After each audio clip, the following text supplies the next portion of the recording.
Sir, at the outset, I would like to ask the Honourable Minister that whether his ministry is a coordinating ministry or an implementing ministry. My second question is that why has this government suspended NEIIP, which you have suspended registration of all new schemes, thereby hampering the business potential of the Northeast.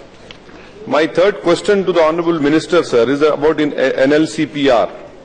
Between 98, 99 and 12 and 13, 23,211 crores had been accrued in the NLCPR, out of which only 10,412 crores was utilized. Will the government allow the remaining 11,000 crores to be utilized? My fourth question to the Honourable Minister through you, sir.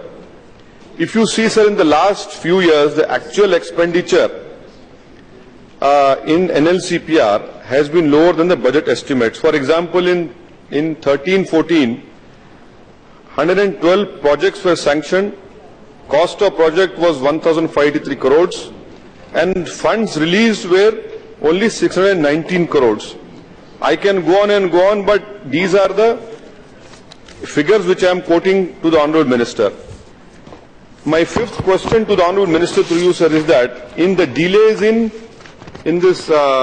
implementing projects in NLCPR, if you see Assam, 32 projects are pending for 1 year, 83 projects are pending from last 5 years, and more than 5 years, 61 projects. So 176 projects are pending.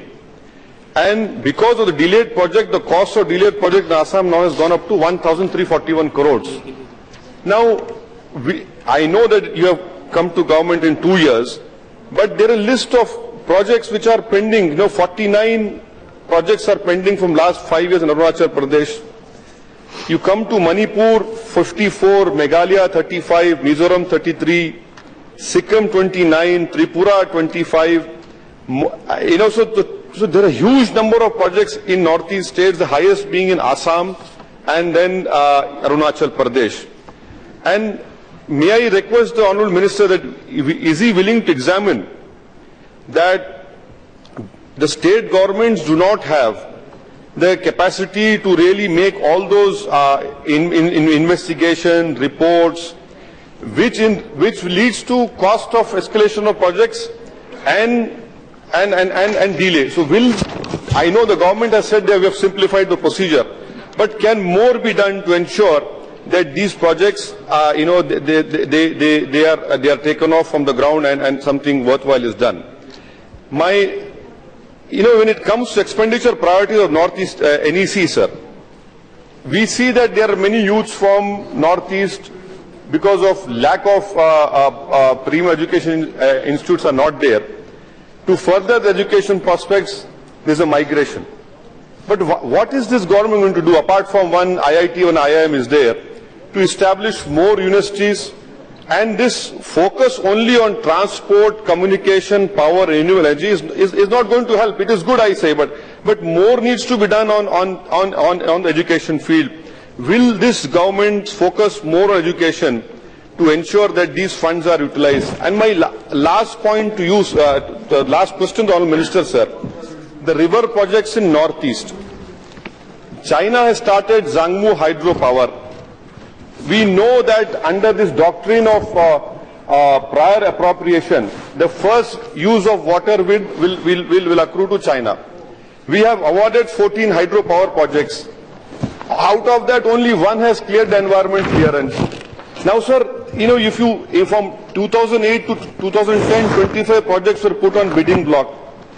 Out of that, only 14 were given clearance by Central Electricity Authority. It went to CWC. CWC only gave financial closure to one. By that time, you run out of the money. Now, what are we going to do to protect our rights? Because China is hell-bent on creating the Zangmo project. So, what steps is this government going to take? And my last point, the last seventh question to the Minister is the de-voters. In Assam, you have 1,36,448 de-voters. And surprisingly, sir, 62% are women. This government has decided to give citizenship to all the Hindus who are there. Now, the remaining Muslims, their names are reflected in 1951 NRC. Why this disparity? Why this dual application is there? So, and 62% are women. So, would you ensure that this is Foreign Tribunal Act of Section 4, anyone who doesn't appear in front of them, ex parte judgment is given? Will the central government take a definite look into it and to ensure that these 1,36,448 cases are dealt with quickly and clearly? Thank you, sir. Thank you. Honourable members, those who wants to lay their written speeches on the table, they can do so. It will be treated as a part of the proceedings.